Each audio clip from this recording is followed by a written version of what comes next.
Continuando con nuestras misceláneas, primero quiero agradecer a todos los seguidores de este que pretende ser un programita de historia, simplemente, pero muy contento porque evidentemente gusta. Por eso cada vez trataremos de esmerarnos más. En esta oportunidad hemos ya hablado del padre del Castillo, en la historia de Concordia. Más o menos sabemos lo que hizo, pero vamos a profundizar un poquito sobre su vida, qué fue, qué hizo, más o menos, para tener una idea de quién fue realmente el fundador de Concordia, el que plantó Concordia, ¿no es cierto? Es decir, el hecho material lo concretó.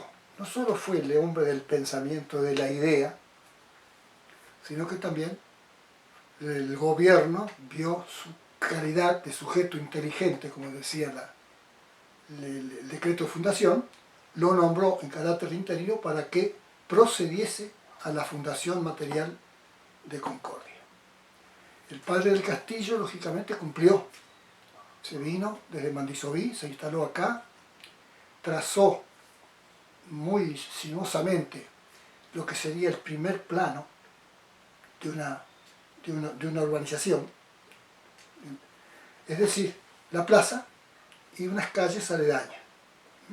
Eso fue la primera semilla de la urbanidad de Concordia. Se vino con algunos vecinos allá de Mandisoví, que lo acompañaron. Y él trabajó, hizo eso con esmero realmente, poniendo todo el empeño, no dejaba de atender sus funciones sacerdotales.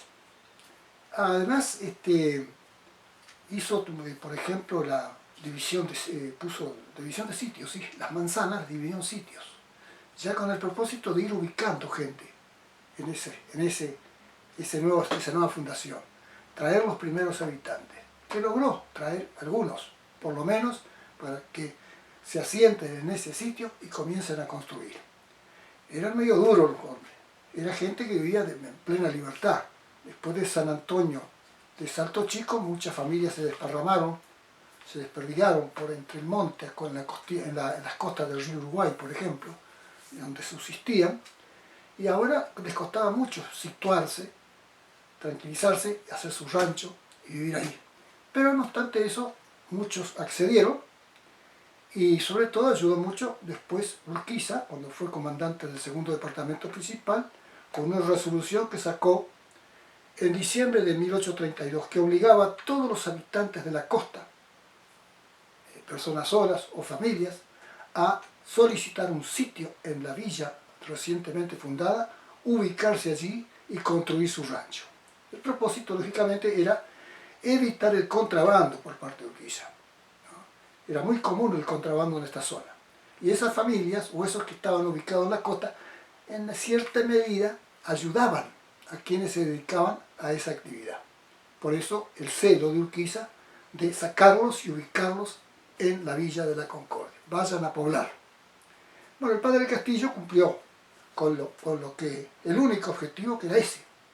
El padre del Castillo no tenía funciones militares, no tenía funciones políticas, únicamente venir y plantar la nueva villa.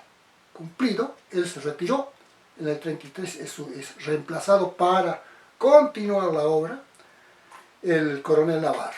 Él se fue a Mandisoví, siguió su ministerio allá. La Concordia venía cada tanto, atendía acá, abrió el primer libro de bautismo en Concordia, para separarlo del libro de Mandisoví. Bendijo la primera capilla, ahí donde está hoy la catedral, con autorización de las autoridades eclesiásticas de Buenos Aires, porque esto dependía de Buenos Aires, el obispado de Buenos Aires. No había obispo, pero sí había un provisor. Pero de esa manera entonces Castillo cumple con su función, con su misión. ¿Qué hace el Castillo después que se va de Mandisoví muy enfermo? En el 37, fin del 37, principio del 38, se va para acá.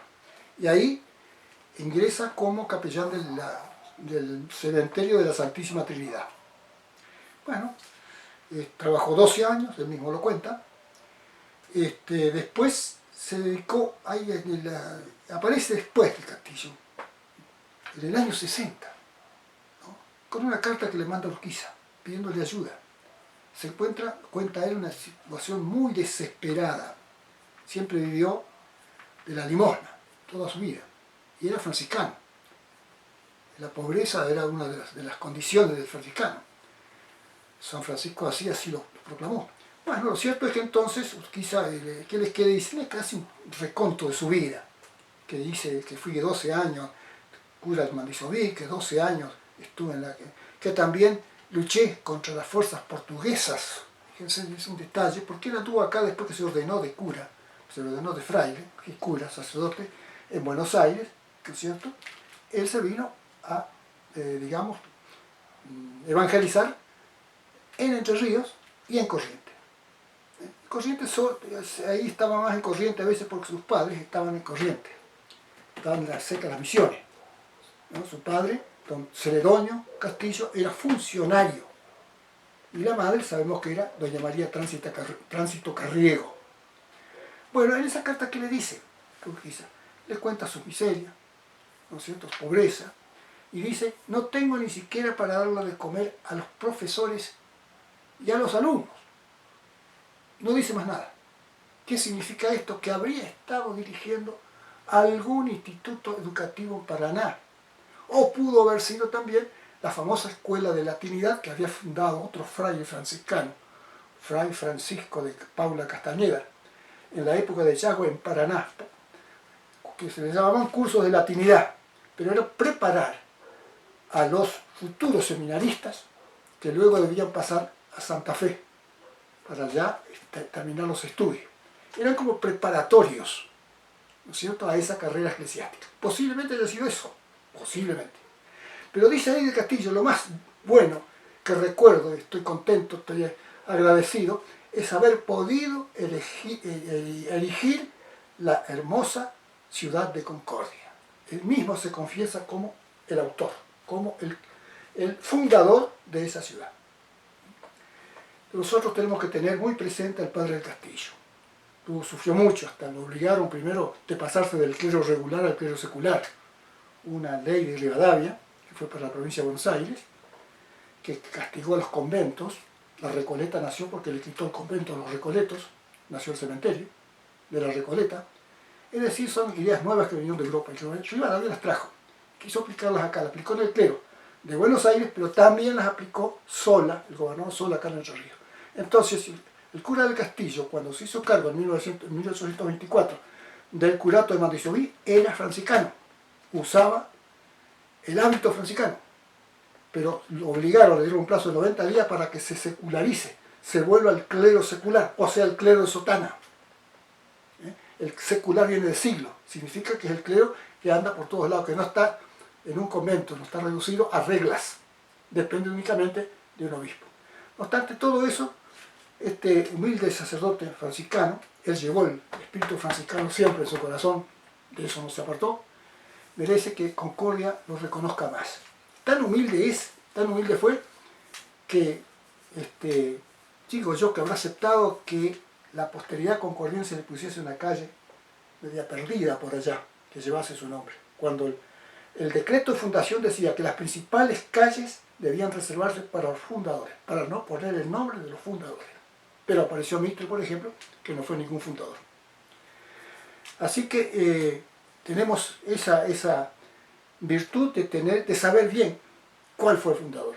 No le conocemos muchas cosas porque se ha perdido mucha documentación. El nacimiento, por ejemplo, es una cosa que se cree que nació en Buenos Aires, posiblemente porque estudió allí, en Buenos Aires, y ahí se recibió en Buenos Aires. En aquel tiempo había posibilidad de llevarlos a Buenos Aires, había un convento franciscano grande, posiblemente sí. Ahora hemos tendido los tentáculos para ver si conseguimos algún dato sobre su nacimiento. En Paraná no está el nacimiento de él, lo buscaron y no lo encontraron, y posiblemente puede ser Santa Fe o posiblemente puede ser Buenos Aires. Lo mismo que la muerte es más segura que haya sido en Paraná, porque él pasó sus últimos años ahí, y ahí tenía un hermano que era Vicente del Castillo, con el cual lo atendía, hasta le compraba los remedios. ese Vicente del Castillo llegó a ser un extraordinario funcionario de la administración provincial. Fue tesorero general de la provincia durante muchos gobiernos.